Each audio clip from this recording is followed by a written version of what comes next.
శ్రీకాకుళం జిల్లా కాశీబుగ్గలో తీవ్ర విషాద ఘటన చోటు చేసుకుంది. వెంకటేశ్వర స్వామి ఆలయంలో జరిగిన తొక్కిసలాటలో 10 మంది భక్తులు మృతి చెందగా పలువురికి తీవ్ర గాయాలైనట్లు సమాచారం. మృతుల సంఖ్య పెరిగే అవకాశం ఉందని తెలుస్తుంది.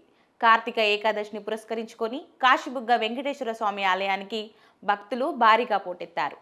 ఈ నేపథ్యంలోనే తొక్కిసలాట చోటు చేసుకుంది. ఇదే క్రమంలో రైలింగ్ కుప్పకూలడంతో ఒక్కసారిగా భక్తులు బయటకు వెళ్లేందుకు ప్రయత్నించారు. ఈ క్రమంలో జరిగిన తోపులాటలో పలువురు భక్తులు స్పృహ తప్పి పడిపోయారు.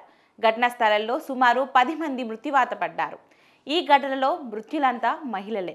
క్షతగ్రస్తులను స్థానిక ఆసుపత్రులకు తరలిస్తున్నారు. ఘటనా స్థలంలో సహాయ చర్యలు కొనసాగుతున్నాయి. ఈ ఘటనపై రాష్ట్ర ప్రభుత్వం విచారణకు ఆదేశించింది. ప్రమాద ఘటనపై ముఖ్యమంత్రి చంద్రబాబు నాయుడు తీవ్ర దిగ్భ్రాంతి వ్యక్తం చేశారు. కాశీబుగ్గ వెంకటేశ్వర ఆలయంలో జరిగిన తొక్కిసలాట ఘటన కలిచివేసిందని సీఎం చంద్రబాబు అన్నారు. ఈ దురదృష్టకర ఘటనలో భక్తులు మరణించడం అత్యంత విషాదకరం. మృతుల కుటుంబాలకు ప్రగాఢ సానుభూతిని తెలియజేస్తున్నాను. గాయాల పాలైన వారికి సత్వర చికిత్స అందించాలని అధికారులను ఆదేశించారు. ఆలయ తొక్కిసలాట ఘటనపై కేంద్ర మంత్రి రామ్మోహన్ నాయుడు, హోంమంత్రి అనితలు దిగ్భ్రాంతి వ్యక్తం చేశారు. క్షతగ్రస్తులకు తక్షణం మెరుగైన వైద్యం అందించాలని జిల్లా కలెక్టర్ ఇతర అధికారులను ఆదేశించారు.